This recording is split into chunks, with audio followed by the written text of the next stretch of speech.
The lecture hall buzzed with quiet excitement. It was the first day of the semester, and Professor Ethan Wells was already halfway through his chalkboard performance. Equations covered the wall like tangled vines of numbers and symbols. Students stared, some pretending to understand, others already lost. Ethan thrived on that feeling, the power of knowing things few others did. He loved the spark in a student's eye when something finally made sense. And yes, he loved the admiration that came with it. Knowledge was his stage, and today the applause was steady as he wiped the chalk dust from his fingers. Laughter rippled through the rows. Someone had asked the classic question, the one that always came at the start of a semester. "Professor, are you ever wrong?" He grinned, leaning against the desk. "Only when I try to cook," he joked, earning another round of laughter. Confidence looked natural on him. At the back of the room, the door opened quietly. A woman in a gray uniform stepped in, pushing a cleaning cart. She moved silently, careful not to interrupt. Most students didn't notice her. Ethan did. He'd seen her before, always cleaning late. Long after classes ended, her name tag read Maya. She never spoke, just listened.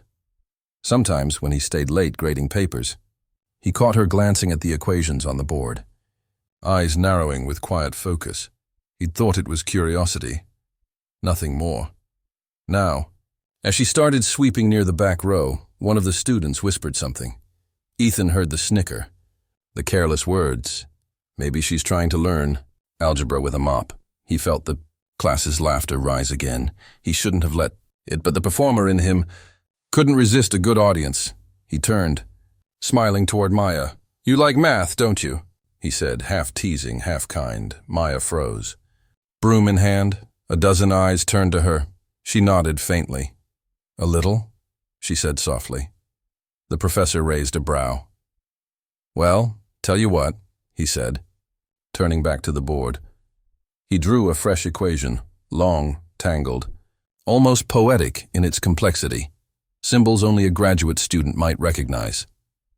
"If you can solve this one," he said lightly, chalk tapping the final variable, "I'll marry you." The room erupted in laughter. Even Ethan chuckled. It was meant as a joke, a line tossed into the air. But when he looked back at Maya, she wasn't laughing. Her eyes were fixed on the board, scanning every curve of chalk, every fraction, like she was reading a secret message.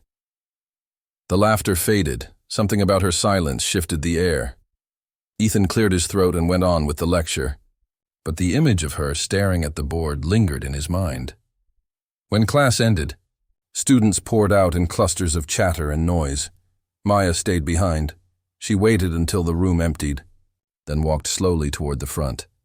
Ethan was erasing the board when he heard her voice. "Sir," she said quietly. He turned. Her hands were clasped together, but her gaze was steady. "May I?" "Try that equation?" He blinked. "You mean the one from earlier?" She nodded. "Just to see if I understand." He hesitated. The equation wasn't easy. It wasn't meant to be solved by anyone on the first try. Certainly not by a janitor with no access to textbooks or tools, but something in her tone made him curious. He handed her the chalk. "Go ahead," he said. The gesture was simple, but the moment wasn't. Maya stepped closer to the board. Her fingers trembled slightly as she took the chalk. For a second, the sound of sweeping and laughter from the hallway filled the silence. Then the chalk touched the board, and the world seemed to narrow to a single white line. She began writing slowly. Carefully, her strokes were deliberate, confident, step by step. She moved through the problem. Ethan found himself watching, not out of politeness, but out of awe. She wasn't guessing, she was thinking. Each symbol had purpose, each move connected to the next like music. He could see it in her eyes, the rhythm of logic, the beauty of precision. Minutes passed. When she set the chalk down, her final answer glowed at the end of the board. Silence. Ethan walked closer. His mind ran through the possibilities. The numbers, the structure. He checked it once, twice, 3 times. It was correct. Perfectly, undeniably correct. He looked at her, this quiet woman with calloused hands and a cleaning cart beside her, and he couldn't speak. The same words he had said as a joke now hung in the air between them. Heavier than before. "I'll marry you," he had said, but what he meant as humor now felt like a promise broken before it was even made. Maya smiled faintly. "Thank you for letting me try," she whispered. Then she turned, picked up her broom, and walked out. Ethan stood alone in the room, the sound of her footsteps fading into the corridor. On the board, the equation remained, not just solved, but understood. And for the first time in years, Professor Wells felt small. He erased the board slowly, but the answer stayed burned in his mind. Not the numbers, the humility, the grace. He didn't know it yet, but that moment, that single impossible solution, would change the course of both their lives. That night, Ethan couldn't sleep. The classroom lights were long off, but her face still lingered in his mind, not because of the equation, but because of the calmness with which she'd solved it. No pride. No triumph, just quiet certainty. He poured himself a cup of coffee in the small faculty lounge and stared at the dark window.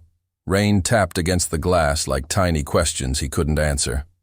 All day, students had been laughing about the janitor genius. The clip had already hit the campus forums. Someone had filmed the whole thing. The caption read, "Professor proposes, janitor accepts," with math. He'd laughed when he saw it, but only for a second, because beneath the humor, there was truth. And the truth stung. Ethan had spent years teaching brilliance, but that woman, Maya, she'd lived it quietly, unnoticed, while mopping floors for people who didn't even look her in the eye. He rubbed his temples. For the first time, he felt like the student. The next morning, he went looking for her. The corridors were empty, except for the sound of her mop gliding across tile. She was humming softly to herself, a tune that didn't belong to any song he knew. "Maya," he said gently. She looked up, startled. "Oh, good morning, sir." He hesitated before speaking. "I wanted to ask you about yesterday. That equation. How did you know how to solve it?" She smiled politely. "I used to study mathematics," she said.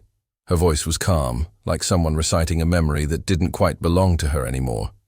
"But life had other plans," he nodded slowly. "You studied where?" "At a university abroad," she said. "For a little while. Before my father got sick, I came back home to take care of him.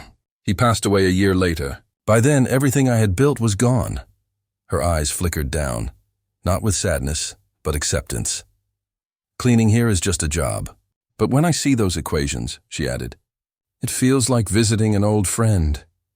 Ethan felt a lump rise in his throat. All those jokes, the laughter, the arrogance, and here she was, speaking with grace about a life paused by circumstance. He cleared his throat. "I'm sorry about yesterday," he said quietly. "I didn't mean to make a spectacle of you." She tilted her head. "You didn't," she said, softly. "You gave me a chance to remember who I was." Words hit him harder than any insult could. After that day, things began to shift. Whenever Ethan walked into class, his eyes automatically went to the back, to see if she was there, cleaning. Listening, sometimes she was, sometimes she wasn't. But when she was, he noticed how even the students sat a little straighter. It was as if her quiet presence demanded respect, though she never asked for it. Weeks passed. One afternoon, Ethan found a folded note on his desk. It wasn't signed, but he knew who it was from. "Thank you for the chalk. I left something on the board for you." He turned toward the chalkboard, and there it was. A problem he had never seen before. Complex. Elegant. It wasn't something pulled from a textbook. It was original. He stared at it, stunned. She had created this.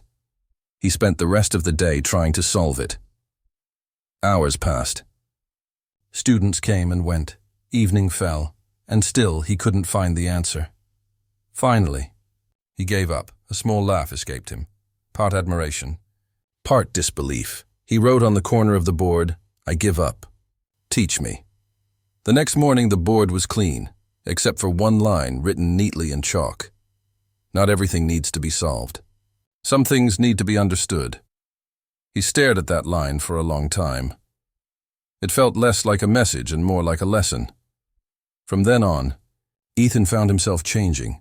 His lectures became warmer.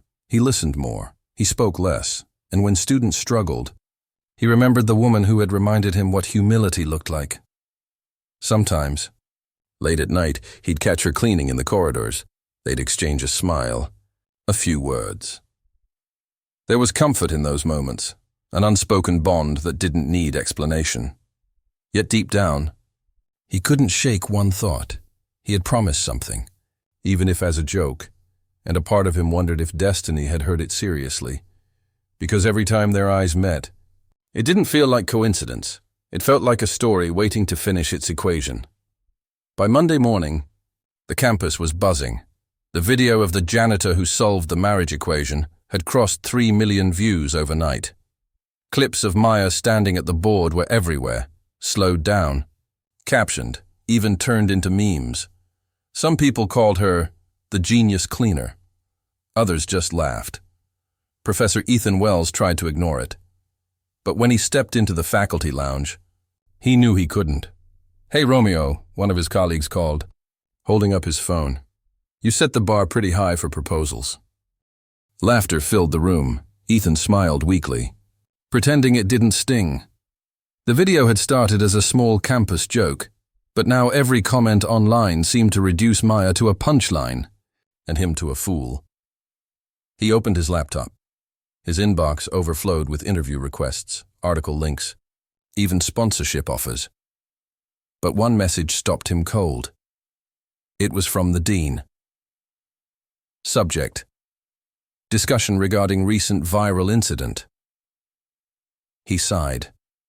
This was not what he'd wanted. Outside, students gathered near the notice board. They were talking about her, not the woman with a name and a story, but the janitor mathematician. Some admired her, others mocked her. None of them truly knew her. Meanwhile, Maya kept to herself. She still cleaned the same corridors, humming the same quiet tune. But the stares followed her now. Some students took photos, a few asked for selfies, and others whispered cruel things when they thought she couldn't hear. At first, she tried to smile through it. But fame, even accidental fame, is heavy when you never asked for it. That afternoon, Ethan found her sitting on the bench outside the math building. She was clutching her phone, scrolling through comments that cut like glass. Probably staged. No way, Janitor solved that. She must have copied it. Bet. The professor helped her. Ethan's chest tightened. "Maya," he said softly. She looked up, eyes tired but gentle. "Professor," she said, standing quickly. "I'm sorry if I caused—" He stopped her. "No, you didn't cause anything." "I did." For a moment, silence sat between them like rain. Then he added, "The world doesn't always know what to do with truth that surprises it." She smiled faintly. "I suppose not." That evening, as Ethan walked back to his office, he overheard a few students laughing near the stairwell. "And he actually said he'd marry her!" One of them cackled. She probably rehearsed that answer for months. "Please." "It's all for views." Something inside him snapped. He turned around, his tone sharp. "She's more brilliant than most of you will ever realize," he said. The hallway fell silent. The students stared, stunned. Then he walked away before his anger showed on his face. That night, he drafted a message to the dean. "Maya Thompson's solution is authentic. I'll personally vouch for her skill and character. She deserves respect, not ridicule." He hit send for the first time. He didn't care about his reputation. Meanwhile, the online storm grew. A popular education channel posted a video. "Can a janitor outsmart a professor?" We tested the viral equation. It featured 3 mathematicians trying to replicate her work. They all confirmed the same thing. Her solution was flawless. Suddenly, the tone shifted. What had been laughter turned into awe. People began asking who she was, where she'd studied, how she'd ended up cleaning classrooms instead of teaching in them. And then came the invitation. A sealed envelope arrived at Ethan's office, stamped with the university. Crest inside was a letter from the National Mathematical Society. We invite Ms. Maya Thompson to participate in a public demonstration and discussion at the annual Mathematical Excellence Conference. Her recent work has sparked national curiosity, and we would be honored to witness her insight firsthand. Ethan held the letter in disbelief. The conference was prestigious, the kind of stage that could change a life, but also the kind of stage that could destroy someone unprepared for the spotlight. He found Maya that evening near the faculty garden. She was watering the plants, a quiet moment amid the chaos of her sudden fame. "You got an invitation," he said. Handing her the envelope, she dried her hands and read it slowly. When she finished, she looked up, eyes wide. "They want me to speak?" He nodded. "Yes, it's a big opportunity. But it's also public and intense. You'd be in front of hundreds of scholars." She was quiet for a long time. Then she whispered, "Do you think I should?" Ethan hesitated. Part of him wanted to protect her, to shield her from the harsh lights, the judgment, the scrutiny. But another part knew she deserved the world to see what he had seen that day in the classroom. "I think," he said slowly, "if anyone can remind them what real intelligence looks like, it's you." Her smile returned, and small, fragile. "But real? Then I'll go," she said, "and I'll do my best." He nodded, though a strange worry flickered inside him. Because in this new equation of fame and expectation, one variable remained unknown: what the world would do next. The day of the conference came faster than anyone expected.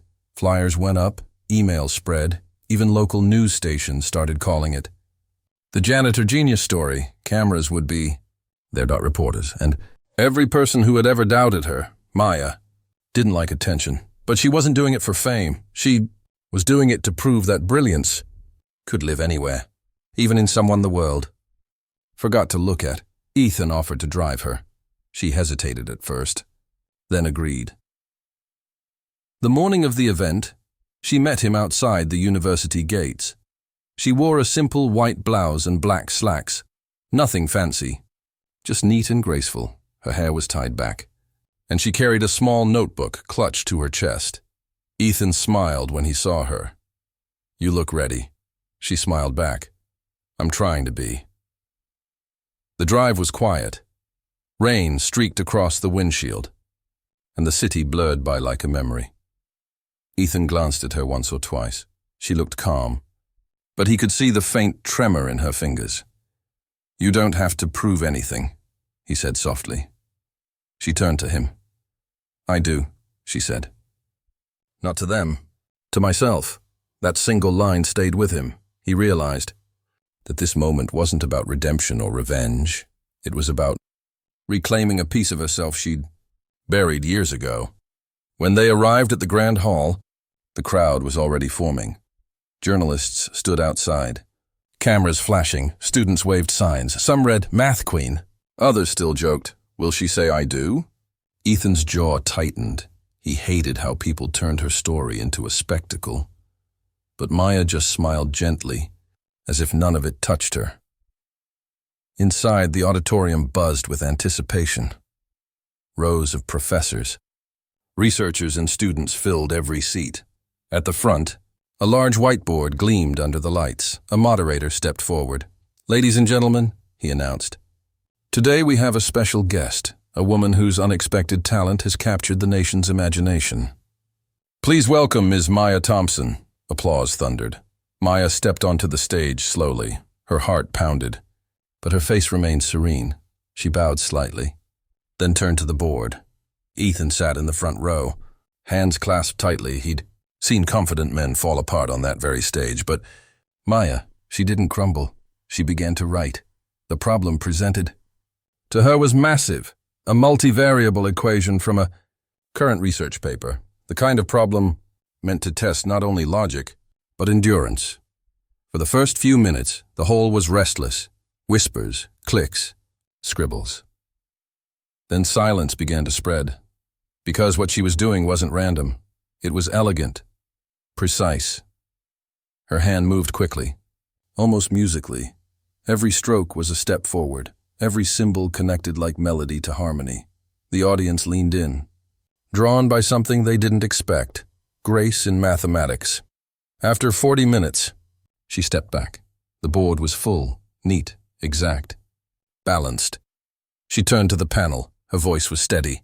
"This should be the simplified expression," she said, pointing to the last line. The moderator blinked. The panel began checking her work. Whispers filled the room again. Disbelief, curiosity, awe. Minutes passed.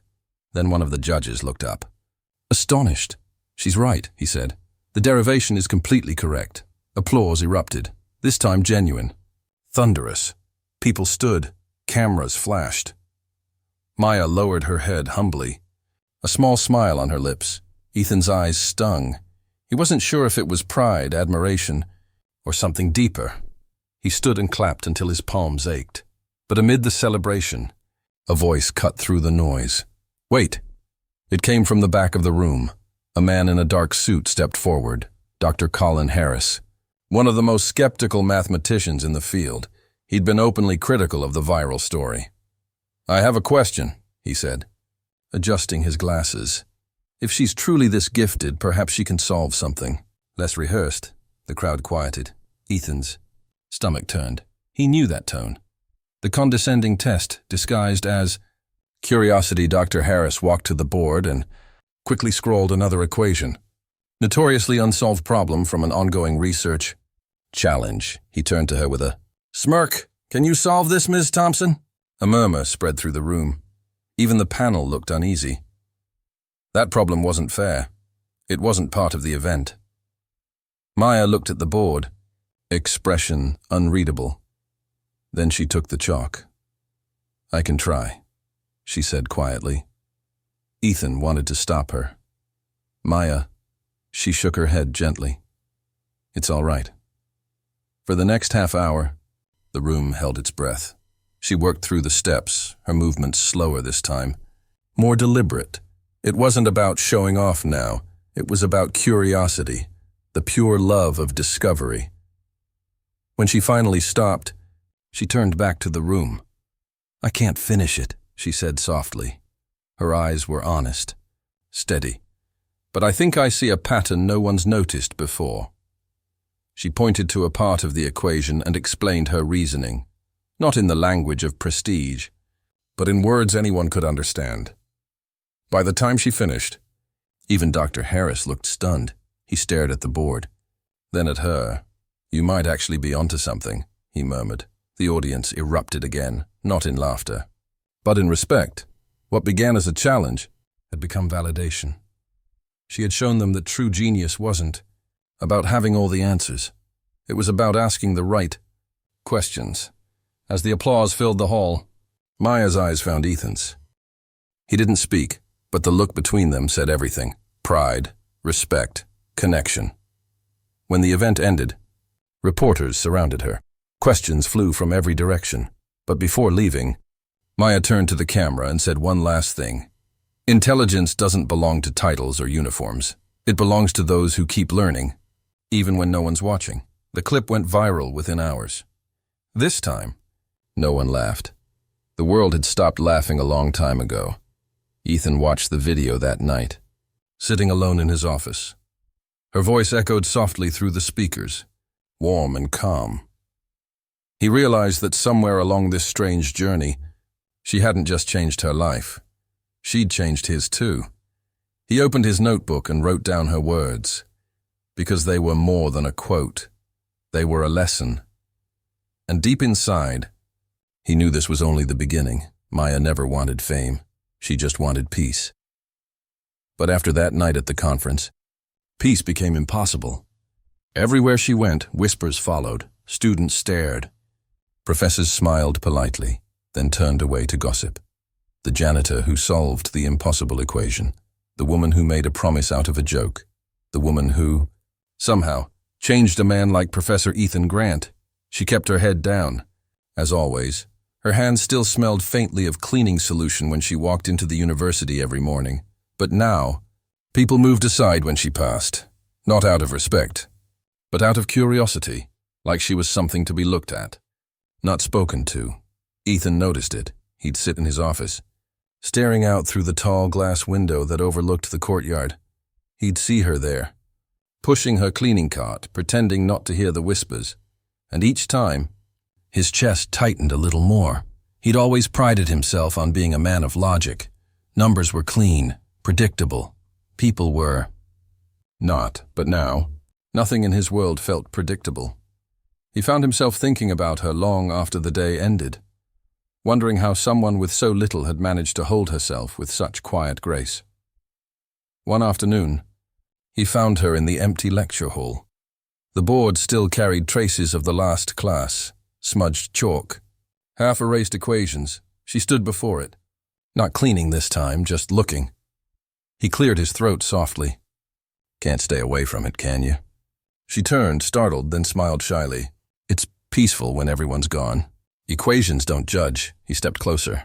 "No, they don't, but people do. And sometimes they're wrong." For a moment, silence.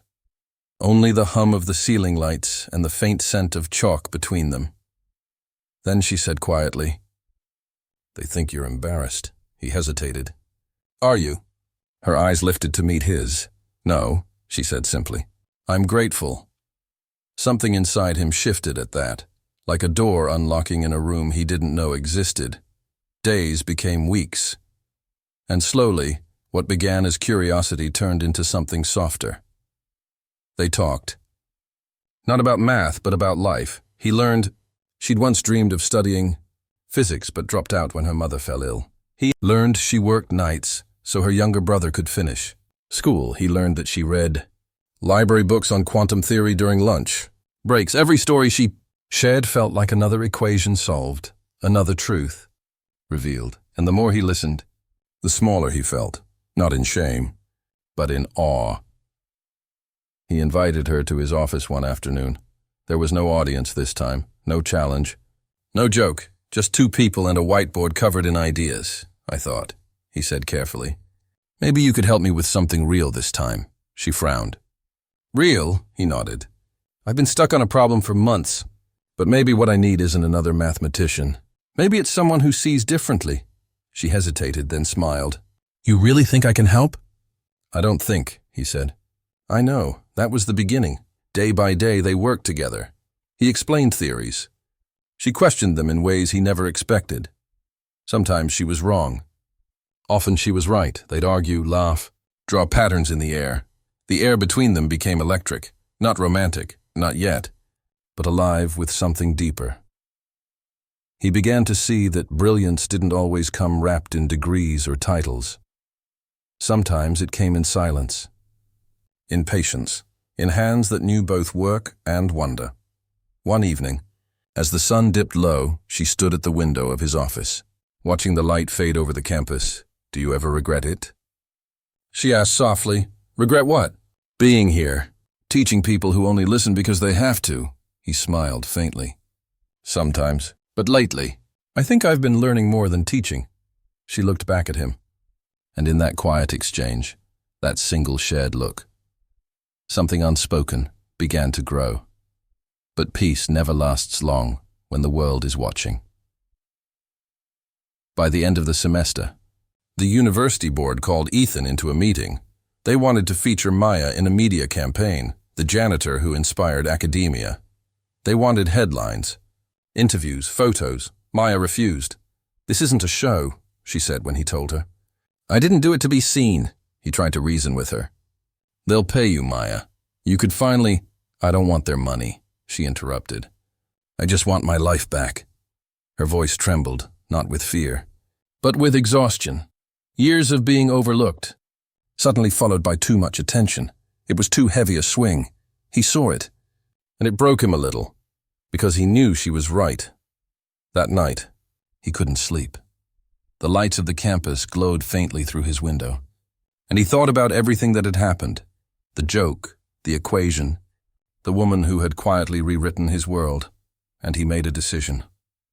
The next morning, he walked into the dean's office. The same people who had once mocked him now looked up with curiosity. "If you want to use someone's story," he said firmly, Use mine. I'm the one who made the joke. The room fell silent. He didn't wait for an answer. He just left. Outside, the air was cool and clean. He found Maya in the courtyard, sweeping fallen leaves. She looked up as he approached. Did they convince you? He shook his head. No, but maybe I convinced them. Her eyes softened. Why would you do that?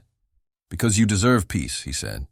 And because you already gave me more than you'll ever know. That night, the whispers stopped feeling sharp. They were still there. Rumors always are. But they no longer hurt. Because somewhere between laughter and shame, between chalk dust and truth, something pure had begun to bloom. Not love yet, but something that could become love, if given time. For a few quiet weeks, things finally seemed calm. The buzz faded, students returned to their routines, and Maya went back to her small, hidden rhythm, working at night, studying in secret, smiling only when no one was watching, but peace for her. Never lasted long, not in this world. One morning, she arrived at work to find a camera crew waiting outside the lecture. Hall reporters got microphones bright, lights that didn't belong in a place meant for learning. Someone had leaked her story again. The headline was everywhere. The janitor who solved the professor's equation, and his heart. Her hands froze around her mop handle. She could almost hear the laughter behind those words. They had turned her mind into gossip, her achievement into a punchline. Before she could walk away, a reporter called out, "Miss Maya, is it true the professor proposed marriage if you solved it? Are you two together now?" Her face burned. The hallways seemed to close in. She turned and left, the whispers following her like shadows. Ethan found out an hour later. He stormed into the dean's office again, this time not calm, not composed, not the logical professor everyone respected. "Who leaked it?" he demanded. But no one answered. They just stared, pretending not to know. He slammed his hand against the desk. "She doesn't deserve this." The dean sighed. "Ethan, the media attention helps the university. Enrollment inquiries have doubled. Sponsors are calling. This is good for everyone. Not for her," he said coldly. "Not for someone who's been invisible her whole life, until you turned her into a headline." The dean looked at him. "Then control her," he froze. "What did you say?" "Convince her to cooperate," the dean said. "Get her to appear in an interview, maybe with you beside her. Make it romantic. People love that. You owe it to the school, Professor." That night, Ethan sat alone in his office. The whiteboard was still covered in equations, but he couldn't see any of it. All he saw was her face, the quiet dignity, the pain she tried so hard to hide. He thought of the first day he met her, how she'd smiled, embarrassed, when he joked about marriage, how that one careless sentence had become a chain around her life. He stood suddenly. He couldn't let it end like this. He found her outside, sitting on a bench beneath the flickering campus light. Her cleaning cart stood beside her. Half forgotten, she didn't look up when he approached. "I told them no," she said softly. "No interviews?" "No photos," he nodded. "I know. And they told me to change your mind." Her eyes lifted, tired, guarded. "And will you?" He shook his head slowly. "No. I'm done doing what they expect." She looked away. "You'll lose your position." "Maybe," he said quietly. "But some things are worth losing for." For a moment, they just sat there, two people from different worlds, bound by something neither could name. Then she whispered, "I never asked for any of this. I just wanted to solve something real." "You did," he said. "You solved me." Her breath caught. Not because of romance, not yet, but because she finally believed him. For the first time, she realized he wasn't protecting her out of guilt. He truly saw her. The next day, everything changed again. An email went out to every faculty member and student. Live Mathematics Symposium. Open challenge to Maya Hayes. The university board had invited her to solve a new equation. This time, in front of a live audience, cameras, donors, reporters, a spectacle, a test, a trap. When Ethan saw the email, his heart dropped. He knew exactly what they were doing, turning her into entertainment, hoping she'd fail so the story would fade. He ran to find her, but it was too late. She'd already accepted. They won't stop, she told him quietly. So I'll give them a reason to. He stared at her, stunned. You don't have to prove anything, Maya. I know, she said. But I want to. For me this time. Her voice was steady, calm, the same calm of someone who's walked through storms before. He wanted to stop her. But deep down, he knew he couldn't, because courage looked different on everyone. And for her, this was courage. He nodded slowly. Then I'll be there. Why? She asked. Because you were there when I made a joke that changed your life. The least I can do is stand beside you when you change mine. The announcement spread fast. The auditorium filled to capacity days before the event. Students, teachers, journalists, all waiting to see if lightning could strike twice. Maya spent the night before the challenge sitting on her tiny apartment floor. Papers spread all around her, equations, theories, notes written in pencil on scraps of old receipts. She wasn't studying for fame. She was preparing to reclaim her name. When dawn came, she looked at her reflection in the cracked mirror. No makeup, no fancy dress, just the same simple woman she'd always been, only stronger now. She whispered to herself, not for them, for me. And somewhere, across town, Ethan watched the sunrise too. He didn't know what the day would bring. But for the first time in his life, logic didn't matter, faith did. He knew that when the lights came on in that auditorium, he'd be there, not as her teacher, not as her superior, but as someone who believed. The morning of the challenge came like thunder after stillness. The university campus buzzed before sunrise. Cameras, reporters, students clutching their phones, waiting to record history or humiliation. The auditorium lights burned bright. Banners hung from the balcony. The janitor genius returns. To everyone else, it was a show. To Maya, it was a storm she'd chosen to walk through. She stepped inside quietly. The sound of her own footsteps echoed. She could feel hundreds of eyes already turning toward her, weighing her, measuring her. Ethan waited near the stage. When she saw him, something inside her steadied. He didn't say a word, just nodded. The smallest gesture of belief. Then the dean stepped to the microphone. Today, he announced, smiling for the cameras, we witness intellect unbound by titles. Maya Hayes will attempt to solve the unsolved. Applause filled the hall, loud, hollow, practiced. Maya didn't hear it. Her mind had already fallen into silence. That strange, calm place where numbers stopped being symbols and started becoming truth. They wheeled in a new blackboard, blank and waiting. Across it was written a single line, FX. I-Gower 0, the Grant conjecture. It was Ethan's life's work, the equation he'd chased for a decade, and the board had chosen it for her. Whispers rippled through the crowd. They thought it was a trick. They thought she'd fail. Maya looked at Ethan, his face paled. This wasn't my idea, he whispered. I know, she said softly, and she picked up the chalk. The first sound was faint. The scratch of chalk against slate, slow, deliberate strokes, each symbol carved through the tension. Minutes stretched. Equations blossomed across the board like constellations. Lines connected, erased, redrawn. The hall was so silent that the ticking of the clock became thunder. Ethan watched from the side, his hands trembling. He could see her thinking, could almost feel it. How her mind folded and unfolded patterns invisible to everyone else. It wasn't just intelligence. It was intuition, art disguised as mathematics. A student whispered, she's doing it. Another hushed him. No one dared breathe too loudly. An hour passed, then 2. Maya stepped back, eyes scanning what she'd written. Her hands were covered in white dust, her breathing steady, controlled, and then she smiled, a small, knowing smile. She turned toward the crowd. The conjecture isn't wrong, she said quietly. It's incomplete.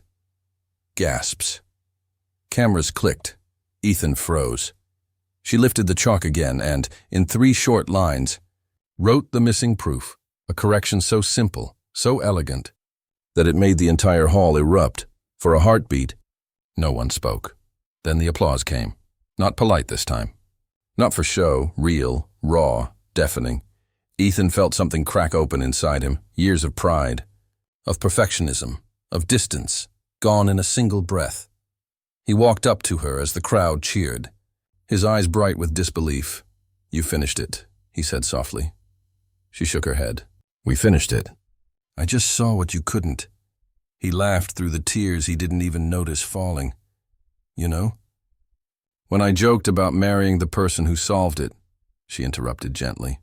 "You don't have to explain."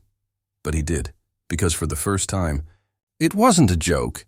The dean approached the stage, still clapping for the cameras. "This," he declared, "is a victory for our university."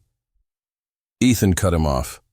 "No," he said, voice firm, echoing across the hall. "This is her victory. Not the school's, not mine." The dean blinked, stunned. Ethan turned to the audience. "This woman taught me more about truth and humility than any degree ever could. She reminded me why knowledge matters." Maya tried to stop him, but he continued. "And for the record," he said with a trembling smile, "I meant what I said that day." The crowd went still again. Reporters leaned forward. Maya's eyes widened. Ethan's voice softened. "If she'll have me, not because she solved an equation, but because she solved me, I'd be honored." Gasps rippled through the room. The dean's face went pale, and Maya, she just stood there, speechless, her eyes shining with disbelief. The cameras flashed like fireworks, but in that noise, all she heard was his heart, steady, sincere, unafraid.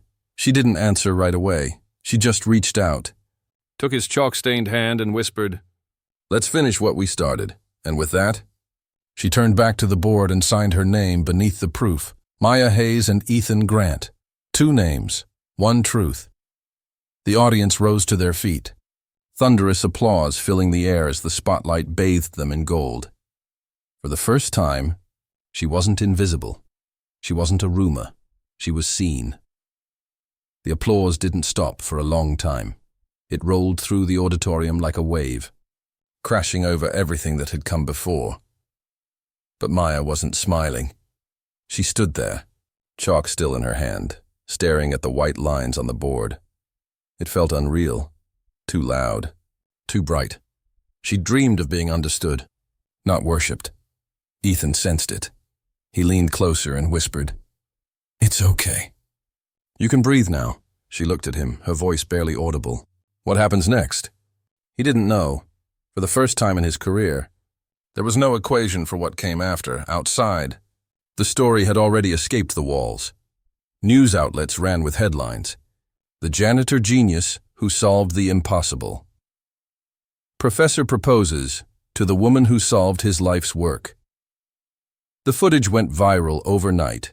Clips spread across every platform. Maya's calm focus, Ethan's trembling confession, the proof glowing under the spotlight. To millions of strangers, it was a fairy tale. To Maya, it was chaos. She spent the night in her apartment, lights off, phone buzzing endlessly. Some messages were kind, others cruel. Everyone wanted something from her now. Universities offered scholarships. Sponsors sent deals. Journalists begged for interviews. But all she wanted was silence, peace, the one thing she'd always been denied. The next morning, she didn't go to work. For the first time in years, she let herself sleep in. When she finally stepped outside, the air felt strange, too new, too expectant. People recognized her. Some smiled. Some whispered. One young girl ran up to her, clutching a notebook. "Miss Maya," she said breathlessly, "I want to be like you." Maya knelt down, surprised. "Like me?" The girl nodded fiercely. "They told me I couldn't study science because I'm not smart enough. But you showed them they're wrong." Maya felt her throat tighten. She smiled through tears she hadn't realized were falling. "You already are like me," she whispered. "Just don't stop believing it." The little girl hugged her and ran off, and in that moment, all the noise, the pressure, the gossip, It didn't matter anymore. Something good had come out of the storm. Meanwhile, Ethan faced his own reckoning. The dean called him in again. "You made a spectacle of the university," the dean said sharply. "You humiliated us on a national stage." Ethan didn't flinch. "No, I told the truth." The dean's tone hardened. "You're suspended from your position until further notice." He nodded slowly. It didn't sting the way he expected, because for once, losing something felt like freedom. As he turned to leave, the dean added, "And her? That woman? She'll move on. You'll be forgotten." Ethan smiled faintly. "I hope she moves on, but I'll never forget." Later that day, he found Maya sitting on the campus steps, her old cleaning cart beside her. No cameras now. No crowd, just them, the way it all began. "You heard?" he asked. She nodded. "They took your job," he shrugged lightly. "Maybe it's time I learned something new." A silence settled between them, peaceful, familiar. Then she said, "You don't regret what you said?" "On stage?" "Not for a second," he replied. "But I meant it differently than they think." She tilted her head. "Differently?" He smiled softly. "When I said I'd marry the person who solved it, what I really meant was, I'd spend my life learning from them." Her eyes filled with something that wasn't quite laughter, wasn't quite tears. "Then I guess," she whispered, "you have a lot to learn." He grinned. Always. The sun dipped low over the campus, casting long golden shadows across the steps. Students passed by, whispering their names, snapping photos, but it no longer felt invasive. It felt distant, unimportant, because right there, sitting side by side, the two people who had started as a joke and a janitor finally found what neither fame nor formulas could offer. Respect, peace, and the beginning of something that didn't need proof to be real. As dusk deepened, Maya stood. "I should go," she said quietly. "Where?" he asked. "Home," she smiled. "But this time I think I finally know where that is." She picked up her old cart, one last time, and began to walk away. But halfway down the steps, she turned back. "You coming, Professor?" He laughed softly. "Always." And together, they walked into the evening light. Side by side, two lives rewritten by a single line of chalk. Months passed. The chaos faded. The headlines disappeared, and the world moved on, as it always does. But for Maya and Ethan, life didn't return to what it was. It became something better. The university offered Maya a permanent research position. Not as a janitor, not as a token success story. As a scholar, with her name printed beside his in journals and papers across the world. At first, she hesitated. Fame had never tempted her. It had burned her before. But Ethan said something that changed her mind. "Knowledge," he told her, "means nothing if it doesn't lift others with it."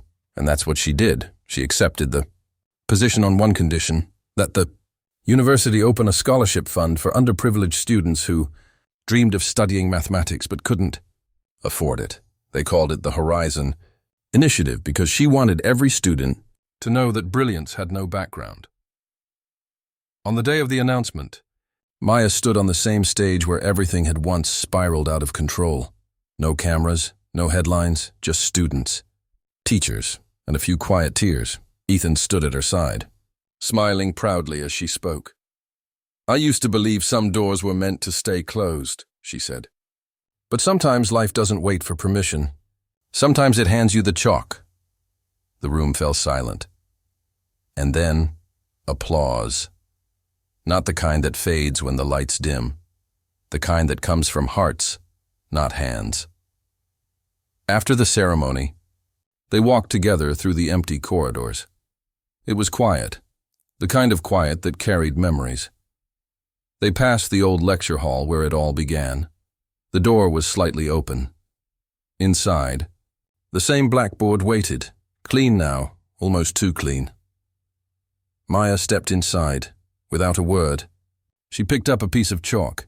Ethan watched as she wrote slowly, deliberately. "Across the board. Solve this equation and I'll marry you," he smiled, shaking his head. "Still teasing me, huh?" She turned, eyes sparkling. Not teasing, finishing. And under the sentence, she wrote another line. 3 simple words. I already did. Ethan froze. For a moment, the air felt thick, sacred. He took a slow step toward her. Maya. She turned, laughing softly through tears. I'm not good with fancy words, Ethan, but I think we've both been solving the same problem all along. He smiled, eyes glistening. And what problem is that? Finding someone who sees you, not for what you are, but for what you believe in. He reached out, taking her hand. Then I guess the solution's been right in front of me the whole time. She squeezed his fingers gently. Then don't overthink it, Professor. He laughed. That warm, quiet laugh she'd grown to love. Never again. The sun poured through the tall windows, lighting the room in gold. Outside, students hurried between classes, unaware that inside, history was writing one last line. Ethan took the chalk from her and, beneath her final sentence, wrote, "Proof complete." Then he placed the chalk down, turned to her and whispered, "Marry me." She smiled through tears. "You still owe me a real equation first," he grinned. "Always negotiating." And then softly, she nodded. Yes. They didn't have a grand wedding, just a small ceremony in the courtyard where they first met. White lilies. Soft laughter, sunlight filtering through the trees. Students cheered when they walked past. But Maya hardly heard them. She only saw him, the man who had once been a symbol of everything she thought she'd never reach, now standing beside her as her equal. And when they danced under the fading light, she whispered, "Funny how a joke changed everything." He smiled. "No, you changed everything." Years later, a rumor still floated through the university halls. Students would point to that same old lecture board, now framed and hung in the math department, and say, "That's where it happened. That's where the janitor solved the professor's life." And beneath the glass, their words still glowed faintly in chalk. "Solve this equation, and I'll marry you. Proof complete." And somewhere, maybe far from that hall, another young woman cleaning a floor or working late into the night would see their story online and whisper to herself, "One day, I'll solve mine too." Because that's what Maya and Ethan had really written, not just a proof, not just a promise, but a reminder. Brilliance has no uniform, love has no rank, and sometimes the smallest joke can write the biggest destiny.